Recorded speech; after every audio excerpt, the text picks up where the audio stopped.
So you have that big dream, don't you? The one that lights a fire in your belly, maybe even keeps you up late.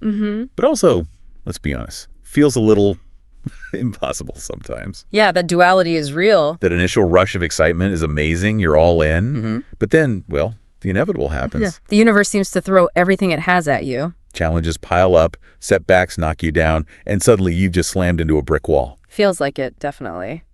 What is it that truly separates those who push through those immense difficulties, who find a way over or, around that wall, from those who eventually just give up? That is the million-dollar question, isn't it? This deep dive is all about that secret ingredient, that unshakable force, grit. We're going to unpack exactly what grit means beyond just a buzzword. Good. It needs unpacking. Explore why it's often the hidden superpower behind achieving your most ambitious long-term goals, and, most importantly, show you concrete ways to develop it yourself. Yes, the practical how-to. We'll be pulling insights from psychology, ancient spiritual philosophies, even everyday physical practices. A really holistic view. Get ready to discover the incredible power within you to keep going no matter what comes your way. Okay, let's dive in. So let's start at the very beginning. Grit. It's a word we hear a lot, but what exactly are we talking about when we use it? How do we truly define this foundational concept? Well, when we talk about grit, we're really leaning on the work of psychologist Angela Duckworth. She defines it as perseverance and passion for long-term goals. Okay, perseverance and passion, both parts. Exactly. That second part, passion, is crucial. It's not just about being stubborn or, pushing through pain for the sake of it. But not just white-knuckling it. No, it's a positive, non-cognitive trait. It combines sustained effort with a powerful, almost unwavering motivation to achieve a specific, often very challenging objective. So it's purposeful effort. Purposeful and enthusiastic, ideally. Think of it as pushing through difficulty, but doing so with a clear purpose and a deep intrinsic enthusiasm for that specific goal. That makes so much sense. It's not just sheer willpower then. And it's easy to assume that success is all about raw talent or, a high IQ. That's the common assumption, yeah? But the data tells a fascinating story here, suggesting grit can actually be an even stronger predictor of success. Why do you think that is? What does the research reveal? It's a truly counterintuitive finding for many, isn't it? Duckworth's extensive research, and she looked at diverse groups like Ivy League students, West Point cadets, even National Spelling Bee contestants. Wow, really different fields. Right. And she consistently found that grit often predicted achievement and retention better than intellectual talent, than IQ. Better than IQ. That's huge. It is. What grit provides is that essential stamina required to stay the course when you're facing all those challenges and setbacks we talked about. The endurance factor. Exactly. While there's ongoing academic debate, naturally, its practical utility in predicting who sticks with it and ultimately succeeds in the long run is pretty widely recognized across many demanding fields. Talent might get you started, but grit keeps you in the game.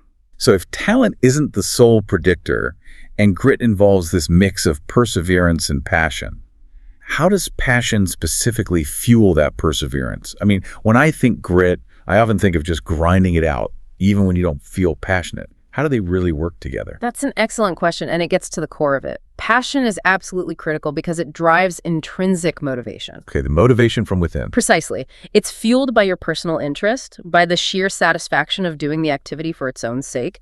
This internal drive makes challenges seem, less daunting. More like part of the process. Kind of, and it ensures you have long-term commitment and consistency, especially when those initial extrinsic motivators, things like external rewards or recognition, inevitably start to fade or fluctuate. Right, those can only take you so far. Exactly. When you're truly passionate, you're motivated by this deep personal desire to learn, to grow, and to succeed on your own terms. It's really the engine that keeps the perseverance going, even when the road gets incredibly rough. Okay, that clarifies the passion piece. Yeah. But even with passion as fuel, many of us still find it incredibly challenging to persist. We hit those walls, and sometimes we just can't seem to push past them. It happens to everyone. So what are the top obstacles? What consistently stands in our way? Well, the sources identify quite a few common pitfalls, and we can group them into really actionable areas. The first major category we need to contend with is mindset blocks. Okay, the internal stuff. Exactly. These are hurdles like fear of failure, self-doubt, That negative self-talk loop, perfectionism, and constantly comparing yourself to others. Oh yeah, all the classics. They really are. On the surface, these look like avoiding risks, constantly telling yourself, I can't do this, feeling deeply insecure about your abilities, setting these crazy, unrealistic standards, or just feeling inferior every time you see someone else succeed, like scrolling through social media and feeling totally inadequate. That's so insidious. So how do we begin to conquer those internal saboteurs, those mindset blocks? The first, and maybe the most powerful shift, is to reframe failure. Seriously. Instead of seeing it as the end or proof you're not good enough. See it as data. Exactly. View it as a critical learning opportunity. The truly gritty individuals don't just tolerate failure, they actively seek out the lessons within it. It's not a detour, it's actually the path. Wow, okay. Failure is the path. It often holds your most crucial lessons.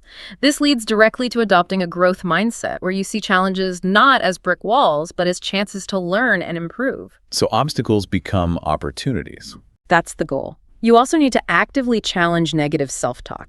Catch those self-limiting beliefs, I'm not smart enough, I'll never figure this out, and consciously replace them. Learn to separate objective facts like, okay, I didn't meet the requirements that time, from those harsh, self-defeating judgments, I'm lazy and stupid. That separation is key, isn't it? Facts versus judgment. It frees you up mentally. And crucially, focus on progress, not perfection. Celebrate the small wins. Perfectionism is a trap. Totally. Gets you stuck. And finally, focus on your own journey. Celebrate your progress. Be genuinely happy for others, sure, but don't let comparing yourself drain your motivation. Your race is with yourself. That's a lot to work on just in the mindset category. What's next? The second big category is execution and focus issues. This includes things like lack of clarity, procrastination, and the big one today, distraction. The practical side of things. Right. These show up as unclear goals that leave you kind of drifting or constantly delaying tasks because you feel overwhelmed or just don't know where to start. The analysis paralysis. Exactly. Or multitasking without real focus, hopping Right. between things, or just, poor time management. Those feel incredibly relatable. It's one thing to have the right mindset, but another to actually do the work. What's the antidote here? For these, it's really all about bringing structure and deliberate focus to your efforts.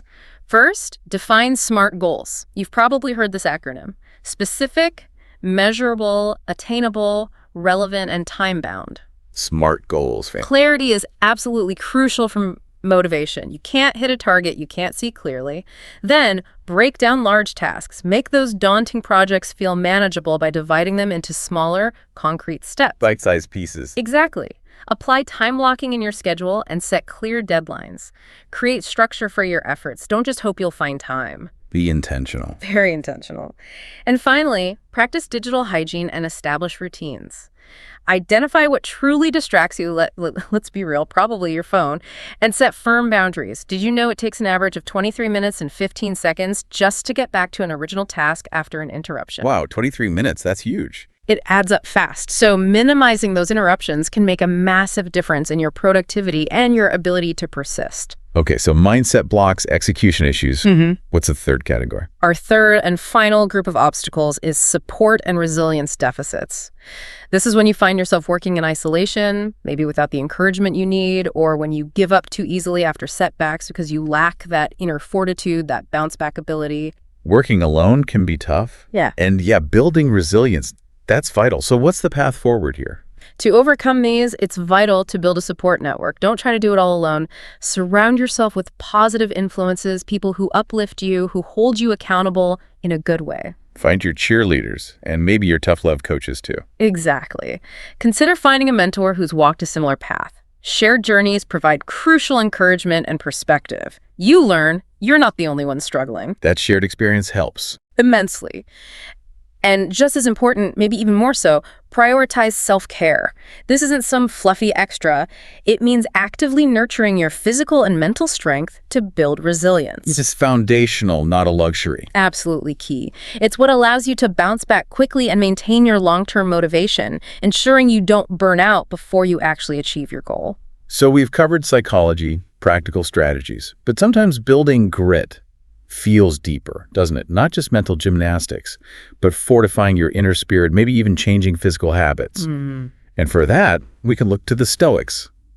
This ancient philosophy offers some truly profound lessons on keeping going, even when life feels totally out of control. Yes, it's fascinating how Stoicism provides such a time-tested playbook for perseverance. It really emphasizes focusing on your internal control over external circumstances. Control what you can control. Precisely. Think about someone like James Stockdale. He was held captive for over 7 years as a POW in Vietnam. 7 years. Incredible. And he explicitly used Stoic principles to maintain his moral code, his internal strength.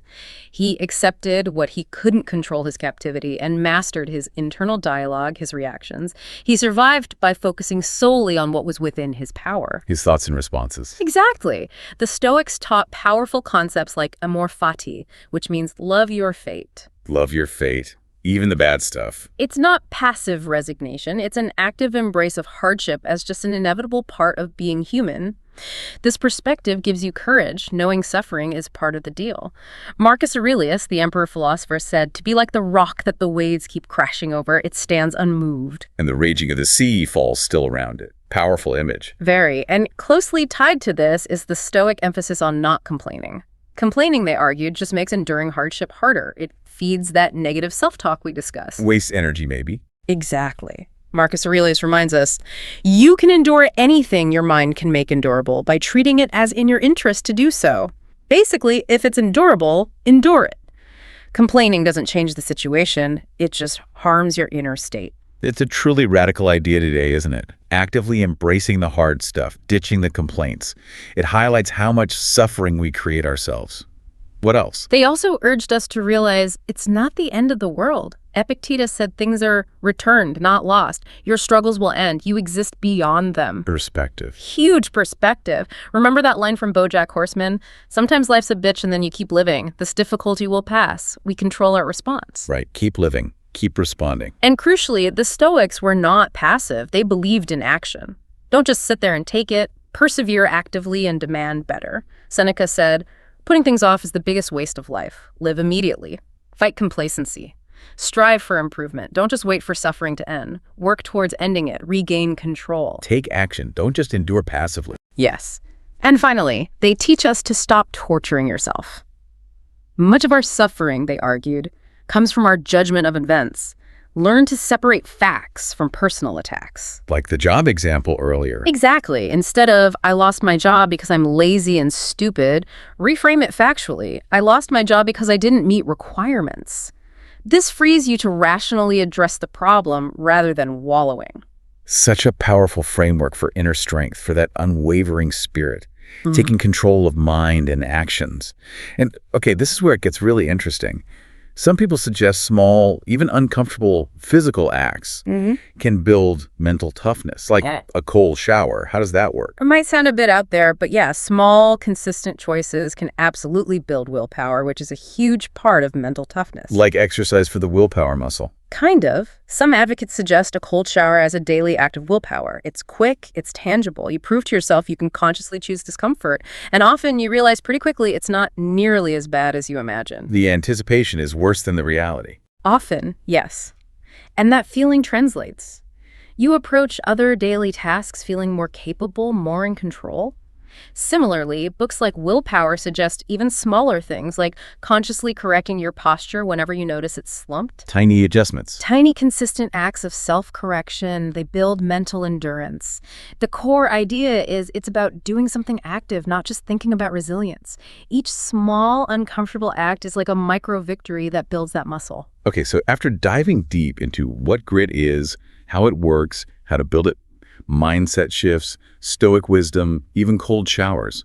What does this all mean for you, the listener? When you intentionally develop grit, what are the tangible rewards? What can you really expect? Well, the payoff is significant. Perseverance brings incredible personal growth. You'll definitely experience increased resilience, that crucial ability to bounce back more easily from setbacks. Which we all need. Absolutely. You'll likely see improved concentration and motivation, keeping you going when things get tough. And critically, grit gives you the capacity to learn from failures, turning them into fuel for future success. Seeing setbacks as setups for comeback. Exactly. It helps ensure your long-term objectives actually get fulfilled. It really plays a vital role in overall personal development, making you more adaptable, more capable, and ultimately probably more fulfilled too. We've talked concepts, philosophy, psychology, But sometimes a real-life story just drives it home. Let's talk examples of unwavering grit. Who really embodies this power of perseverance? Oh, there are countless individuals. Take Michael Jordan. He famously said something like, "I've missed more than 9,000 shots, lost almost 300 games. 26 times I've been trusted with the game-winning shot and missed. I failed over and over, and that is why I succeed." Failure is the reason for success. Wow, he truly understood it wasn't the enemy, but a necessary teacher. Then there's J.K. Rowling, writing Harry Potter as a single mother, living in poverty, on welfare, facing rejection after rejection. Incredible persistence. Absolutely. Or Rajnikanth, one of India's most famous actors. He started as a bus conductor, facing huge odds to chase his acting dream. These aren't just stories about talent, they're profound examples of what happens when grit meets opportunity or maybe creates opportunity. These stories really underscore that perseverance is often that dividing line between where you are now and where your success lies. And the ripple effect goes beyond just the individual, right? It can change organizations too. Absolutely. In a corporate context, perseverance is the absolute cornerstone of successful teams. It fosters a culture of resilience, adaptability, collective accountability. Things every team wants. Definitely. And that directly drives innovation and builds trust. When a team really embraces perseverance, they learn to see setbacks not as dead ends, but as opportunities to pivot and break through. There was even a study from Oxford's Said Business School. Oh yeah. What did it find? It found that happy and resilient employees are actually 13% more productive. So cultivating grit isn't just good for individuals. It has a tangible impact on the bottom line and the team's overall success. It's about thriving, not just surviving. So as we wrap up this deep dive, let's recap. Remember this. You have the incredible power to develop grit. It's not some fixed trait you either have or don't. It's malleable. It's that powerful combination of perseverance and passion for your long-term goals. You can actively cultivate it, reframing failure as learning. Adopting that growth mindset. Setting clear, smart, goal-specific, measurable, attainable, relevant, time-bound. That's exactly right. You strengthen your grit by actively challenging that negative self-talk, replacing those limiting beliefs. Build strong support networks, don't go it alone. Prioritize self-care to build resilience. And maybe even embrace small daily discomforts like that cold shower to build your willpower muscle. Ultimately, it's about taking active control of your mind and your actions. One consistent, purposeful step at a time. Exactly. It's a muscle. The more you flex it, the stronger it becomes. Okay, now for a final provocative thought for you to chew on. Think about the biggest, most daunting long-term goal you have right now. The really big one. If you were to treat that goal not just as something you want to achieve, but as something you're almost destined to pursue, regardless of any setbacks, how would that shift things? How would your daily actions, your mindset, your very spirit change? That's a powerful reframe. And following on that, Yeah. what small, maybe slightly uncomfortable action could you take today, right now, or tomorrow morning? Something to cultivate that unstoppable resolve, to prove to yourself that you are indeed built for grit.